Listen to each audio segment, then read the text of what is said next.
Welcome to Awakening Soul Truth. I'm Alison Ledbetter. And I'm Robbie Short. And today we are discussing reincarnation. Did you know that your soul existed before this physical body?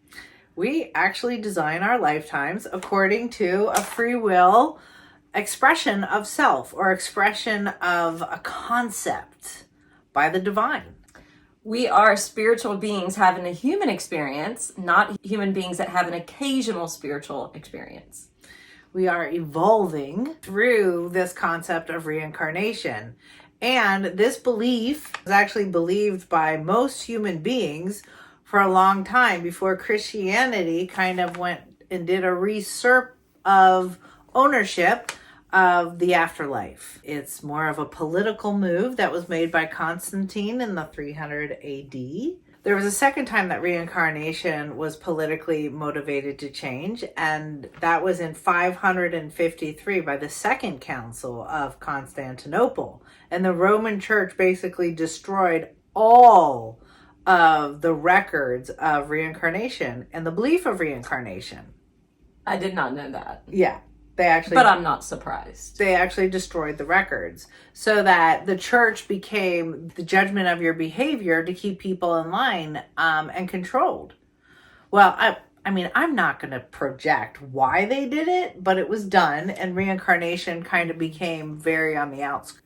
But now we're looking at over, 38% of 50-year-olds and younger believing in reincarnation. In the United States. There's been a huge revival since the mid-1800s. Yeah. For reincarnation to come back into the mass belief system. Still being squashed, but it's there. Yeah. I think it's extremely odd that your soul wouldn't have previous knowledge. From my own personal experience, I was not supposed to be a healer. That wasn't even a thing in my social setting at all. It wasn't a thing. Nobody ever said, hi, you're going to grow up and be a medium and healer, right? That all came from me discovering myself. That all came through doing spiritual practice. And all of a sudden, this wisdom would really erupt. And still to this day, I have wisdom erupt from my essence that feels like experience. Like, I've done this before. Mm-hmm. I'm really good at this. Like, I'm really good at my job, but I don't have a current teaching. I didn't go to college for it. You didn't go to mystery school. I didn't go to mystery school. I might be the mystery school, but I did not attend the mystery school. So my point being that this wisdom is here from my past lives. And I've experienced my past lives in gaining that wisdom. I've experienced myself as a shaman. I've experienced myself as a hands-on healer in like just as recent with the covered wagons. Like, yeah. Your experience that you're talking about is the exact reason why I questioned the church that I grew up in and all the belief systems that were being poured onto me, because it didn't make sense to me when you just study people. If you just look and study people, including yourself, you'll see that you and other people are drawn to certain periods of history. Yeah. You're drawn to, certain types of clothing or musical interest. There's so much variety in the world. And even looking at my nieces and nephews when they were growing up, one of my nephews loved to take things apart and put them back together. Yeah. Well, he's in school to be an engineer. It's the perfect route for him. And I love that his parents actually nurtured that because they could see, hey, he's got this natural ability. Let's allow him to do these things. Let's include him in these things and look and see where it's taking him. I think every person who has kids sees that sometimes our children have natural abilities and they're drawn to a certain toy or concept. Yeah. It's really present within them. And then they start to, if they're supported, they get to unfold in that area. And I believe that some of these talents or skills are from previous past lives. Absolutely they are. My life is based on it. my entire life. When my child was born, he constantly did this with his hands, to the point where they thought he could potentially have autism. And it is somewhat an autistic thing. And he had to go through these tests. And I never thought anything was wrong with him. I never thought he was on the spectrum. I just saw he would get stimulated with certain pieces of music or certain moments in life. Oh, wow. And I would tell his dad, I think he's going to be a conductor or a drummer, because he had a rhythm with it. And so we started giving him percussion instruments. He's a drummer and he's amazing. That's pretty beautiful. Yeah. My own daughter was really connected to medical stuff for the long time, and I am not a medical person. And so she would bandage, Barbie, things would get hurt, the dog would eat a hand off. We were, Oh, she made an oxygen tank in a wheelchair, didn't she? Yeah, she does. She would make all the equipment. Yes, yeah, she would make remember. Oxygen tanks for breathing for stuffed animals and everything. I mean, she was always healing them. And it was interesting when she was around 13 or 14, she made it really clear. She's like, I don't want to be a doctor again. I was like, okay. And she really started looking at other careers. And there was something inside of her in her past where she didn't want to be pigeonholed, but it was coming through really strongly. And I loved having that knowledge of past lives to be able to say, you could really step into something new. And you can see that parts of her personality, she has she's changing it up. This is a new lifetime of expressing in a new way. And she has some inhibition about it. She's excited, yet a little bit questioning of herself. And if you look at some of the oldest religions on the planet, like Hinduism, reincarnation is a part of their philosophy. Absolutely. So is in the Buddhist philosophy. Their take is a little bit different, but similar. Judaism originally believed in reincarnation. Yes, they did. And Christianity originally believed in reincarnation. So you have 4 of the major religions actually having a foundation in reincarnation. Well, in the mid-1800s, there was a woman, Helena, who was from the Ukraine, who traveled the world, and she landed, I think, in Vermont, and started the Theosophical Society. And it was about bringing the East and the West together and studying these cultures and seeing what is similar. Reincarnation comes up in these. They reintroduced reincarnation and became a spiritual movement. And that society is still around today, and it's worldwide. It's called Theosophical.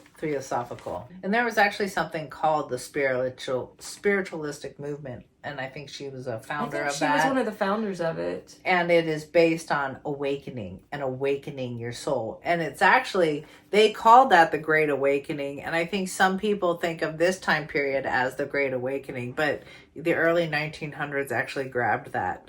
I was kind of bummed to find that out. I didn't know that, actually. Yeah. So a lot of people are using this time period as kind of the ascension time. Like we're ascending our consciousness into the golden age. Yes, right? I've heard that. But you're actually bringing in, you'll be able to remember your past lives pretty readily because you need that experience to really be evolved. And for whatever reason, oh my God, I just became so clear about something. Okay. Oh my God, that was part of the Dark Sides movement. The Great That Awakening? is the veil. What is the veil? The veil is forgetting that you have past lives. Oh, yeah. Like. The veil of forgetfulness. We right. talked about that in the Om symbol. Right. Yeah. It just hit me so hard, though. Okay. So. Whoa. It was like. There's some theories behind why we are no longer connected to our past lives and have access to them. Or, people are going to ask, why don't we remember our past lives? And I think there's a beauty in being able to isolate a concept or idea and really to discover it. That there's a beautiful side to that. There is another side that says that we have been not living in free will, and this part of maybe a darker energy controlling humanity and not allowing reincarnation to actually be remembered. It's almost like we've been modified or stripped out of sequence that actually affects a physical sequence that affects our memory and what we have access to. So we often hear, like, the earth and this life is our classroom, it's our school, and we're trying to learn lessons. So going back to that theory, it's interesting that we do have this veil of forgetfulness. Yeah. That we don't remember our past lives. So I'm wondering, is that veil of forgetfulness there so that we don't remember and we come back to see if our soul has the memory, to make better choices or whatnot? Or is the veil of forgetfulness there so that we're not overwhelmed by... Do you see what I'm saying? Well, I mean, I think if we got really dark, it's saying we are disconnected, so we aren't that powerful. Well, yes. So if the veil of forgetfulness is lifted and we have the memory of all the past lives and the lessons we've learned, whoa, talk about evolving. Yeah, we would evolve really quickly, and we would actually not put up with a lot of the lack of integrity that we currently experience. I think the beauty, though, of reincarnation and thinking about this is personal ownership and responsibility gets really clear really fast. Like, if you do harm to a person, that can be experienced. You will possibly experience that not as punishment. This is not about punishment, but as you receive what you give. That's a pretty... You reap what you sow. Yeah. And it's not usually as harsh. Sometimes when I am helping people look at heartache and loss in their lifetime, I can actually find a place where their soul did great harm, and it's not as bad as maybe what they did, but they're experiencing what they gave. And to really feel that. And it's a very interesting cycle. Can that kind of karmic cycle be broken? Absolutely. You can feel something in an instant, and you can heal and move through it and have understanding. You can realize and integrate, wow, I gave this to another person and that hurt their concept of themselves. And in that moment, when you feel it, you've healed the karmic piece. Oh, you get off beautiful. Of that wheel of time really quickly. Yeah. So I love that you brought up karma, because karma and reincarnation are often intertwined, especially if you look at Hinduism. Yeah, Hinduism, it's all about karmic cycles. They call it samsara, where you're caught up in the cycle of birth, death, rebirth, birth, death, rebirth, birth, death, rebirth, until you arrive to a place of enlightenment and you're completely free and liberated from the human experience. Yes. And I believe then you are actually evolving into different dimensional realities too. Like, there's a higher vibration that goes with it, and you can actually experience. I heard something really the other day, for those of you that resonate with Christianity, the segment in the Bible where it talks about there are many mansions. Someone was saying the many mansions is metaphoric of the many dimensional spaces. It could also be metaphorical for the many lives that you live. Oh, it could be. And you experience. Yeah. Just, concepts. I really have never had a time where I didn't see reincarnation as an option. Me either. In fact, that was my biggest beef with the religion I was brought up in, because I would sit there as a child going, this is not the one and only life. Are you kidding me? Right. Like, I mean, talk about one chance. Like, really? Yeah, it's so limiting.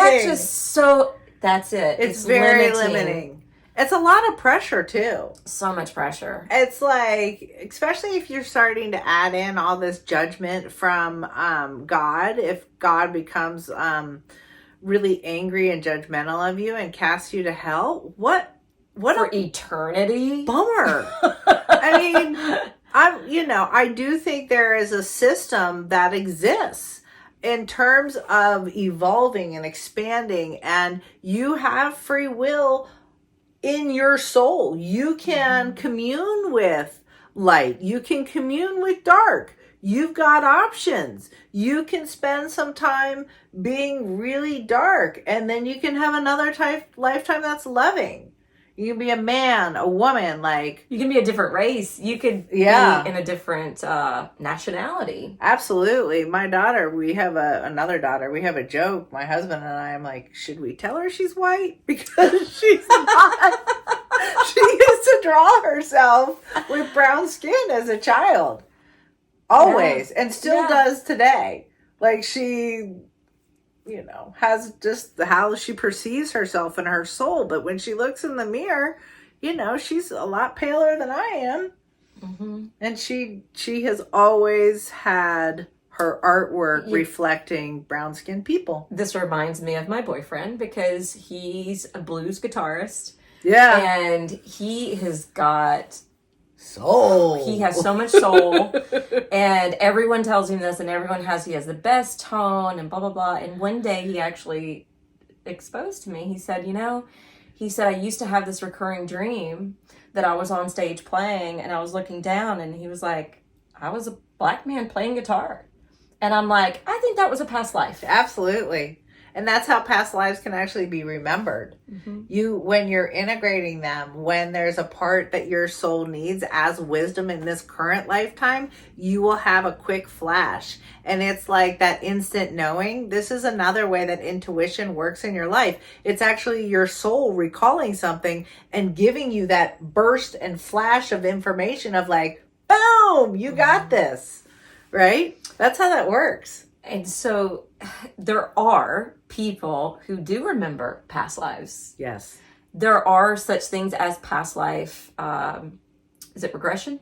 Yes. But more reliable is children. Yes. Recounting. And that's what I was going to say. Yeah, that's what I was leading to. She's a great story. Children will just share and they'll start talking about past lives. Dr. Ian Stevenson, who was with the University of Virginia, and he was a doctor scientist, and he devoted, I think, 40 years studying past lives, and he traveled around the world. And there was one particular client that he knew of, and it was a girl who was born in Sweden. And at 4 years old, she wasn't calling her mother and dad mom and dad. And she kept telling them her name was Anne Frank.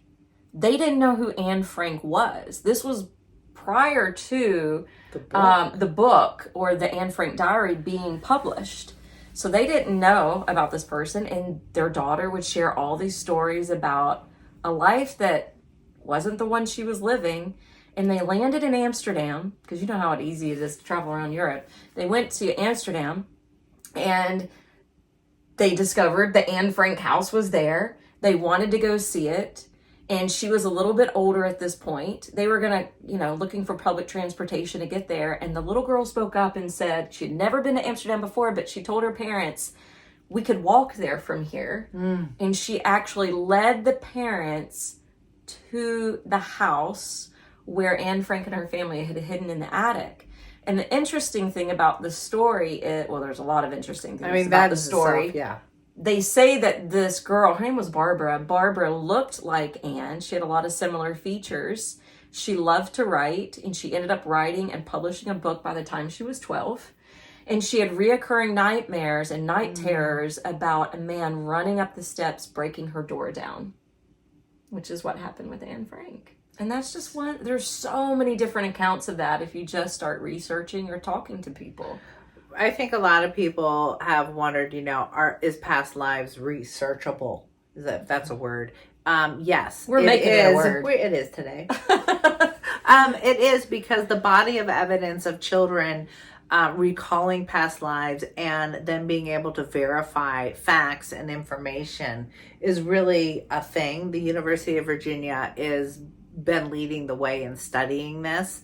And I mean, they have thousands and thousands of children recalling past lives. So that has now become the body of evidence.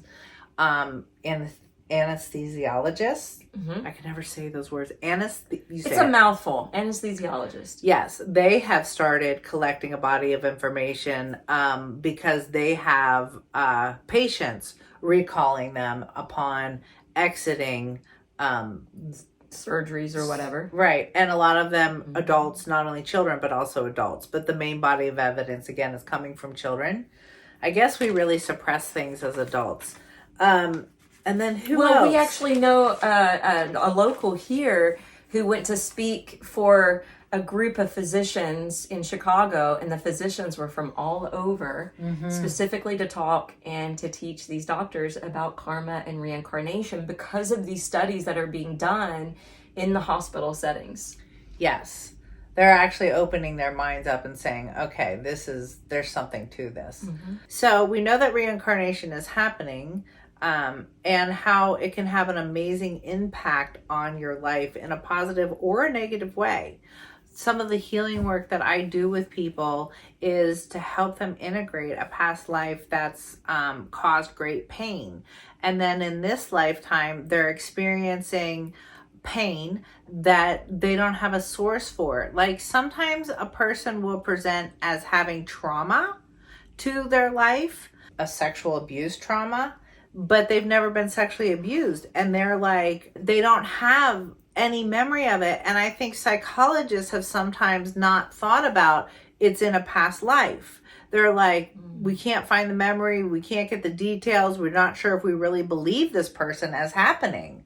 Well, my work's different from a lot of psychologists because when I ask the pain, when I literally talk to their body, all of a sudden I start getting the visuals of the experience. And it's a soul trauma at that point.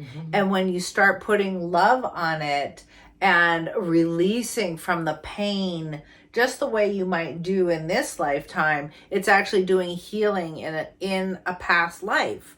And it brings almost instant relief because they've released what's stuck there from their own soul. You do amazing work with that. The past lives. She doesn't remember the readings afterwards, but she has brought up so many of my past lives, and some are beautiful and some are a little wicked, as far as what happened. But they can be very healing. And usually when a past life, I'm recalling a past life, like you'll have a physical response to it. It's not like I'm just making up a story. I cry. Yeah, people cry, or people will feel a huge release. Oh, I have an incredible past life story. I won't say her name, but a good friend of ours, she's a musician, and she had a past life being a musician where she died of drug abuse. And she has come back this lifetime determined to be sober as can be and a musician again.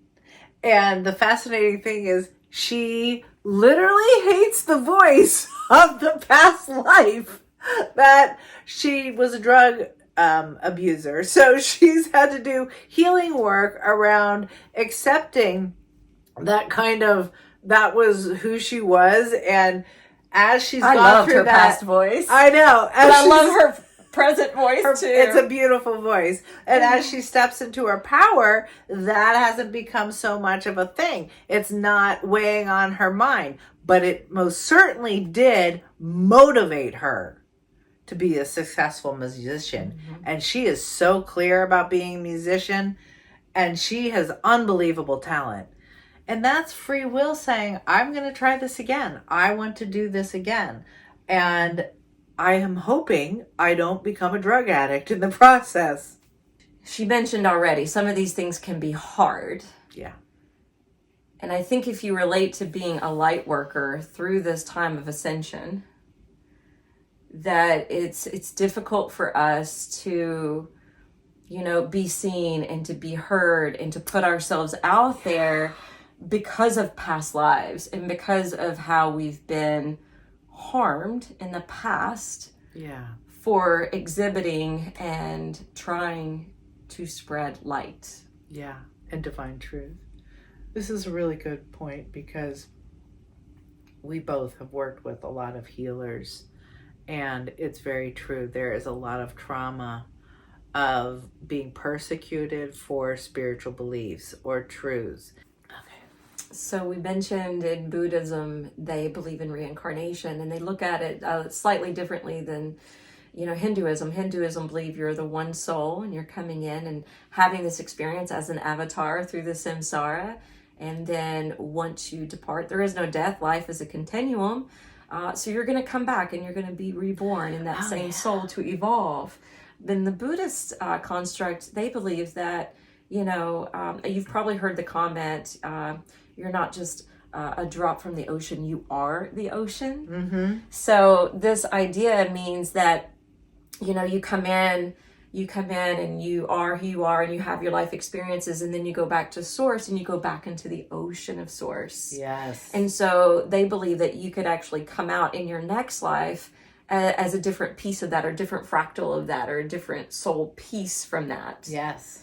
And I was asking Alison about that, before we started the recording, and she was like, actually, it's a bit of both. It absolutely is a bit of both. You can actually have a group of lifetimes where you're exploring a certain concept or an idea, but then yes, we do melt into the whole. And you can have parts of your personality associated with kind of a clump of lifetimes, but in the end, I do believe the oneness and not the personality. These are just expressions of concepts or consciousness. In Buddhism, they have a Dalai Lama, and the Dalai Lama is reincarnated. Yes. And I remember watching something once where it was talking about how they find the new Dalai Lama. And they say the previous Dalai Lama will give clues. It'll talk about their favorite families or their favorite places. Yeah. And so they'll write down, clues before, through their livelihood, through their living experiences. And then when they're reborn, then the monks will look at those clues, and then they'll seek out children who have, who are more evolved, That's intense. And then when they found the Dalai Lama, they had articles of the previous Dalai Lama. They had articles that did belong to him and didn't belong to him. And they would lay everything out, and they would have the child pick the things that belonged to the previous Dalai Lama, and the present one picked everyone correctly. That's so awesome. And he was what, 2, 3? Right. How is that even possible? But it is through reincarnation. So here's 2 other concepts. Some more proof. With reincarnation, you can have future lifetimes that are influencing the current lifetime. I've had a client from a future. That's another show. Yeah, come back and do some cleanup work to change the course of the other lifetime. That was wild to me because it was so much different technology and clothing and smells and tastes, and I'm like, whoa. It felt so foreign. I bet. But felt like in the United States at the same time. It was so really cool. Really cool. And the other concept is that lifetimes aren't linear. They do not come if then, or one dies, you go over, you have some time, and then you reincarnate again. This isn't a timeline. Our souls are actually circular. And so when we have expressions, there can be overlap. Mm-hmm. You can be incarnated in a couple of lives at the same time. So that's always interesting. Oh, that's another show too. Yeah. It could be. See, we're going to get to some good stuff, you guys. One of the most wonderful things that you said about reincarnation earlier, and we were going to end on this, is that continuum. Yes. I always say this in my yoga classes. Life is on a continuum, There is no death. You just change form. And we believe that holds You true. simply change form. Everything in nature just changes form. You know, fire turns to ashes, water turns to condensation. Like, if everything like this in nature is just changing form, it's just on a continuum, we're not exempt from that. We're a piece of that. So then we are on this continuum as well. Absolutely. In fact, if you look at Shavasana, which is the very end of the yoga practice where you lie down and relax, it's not just about relaxation.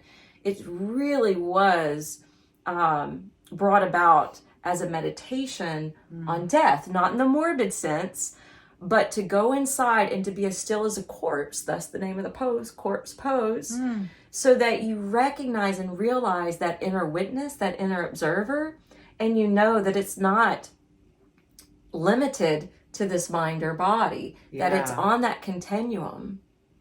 And this part's the observer. And that's the wonderful part of it. Your soul is the observer of this, and it will always change forms and continue on. All right, we're going to meditate now. So find a comfortable seat. Maybe set your feet firmly on the floor so that you're touching down and grounding down. Close your eyes. Withdraw away from the external and tune in to the internal.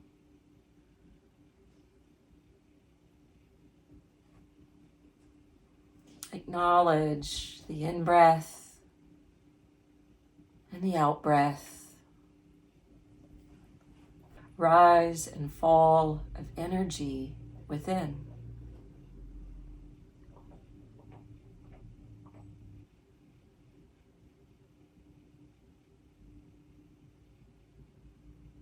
And just staying with the breath. So the breath can connect you back to your heart.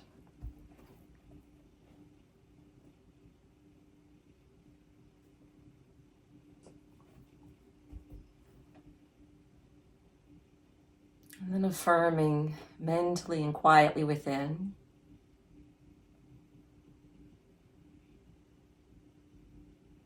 My soul's knowledge is greater than I am. And affirm mentally and quietly within. I trust my soul's wisdom. My soul's wisdom is greater than I am. I am a spiritual being having a human experience.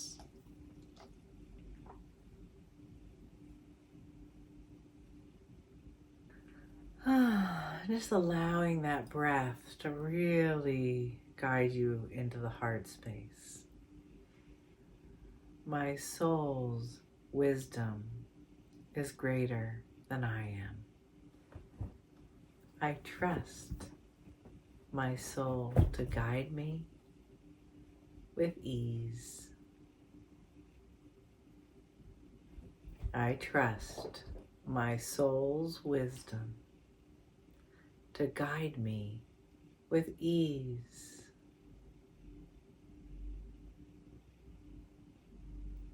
I have purpose.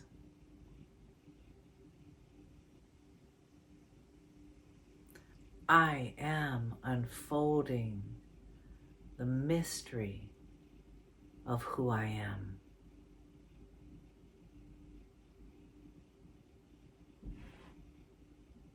I trust my soul's wisdom. I have a path, and I am unfolding the mystery of who I am.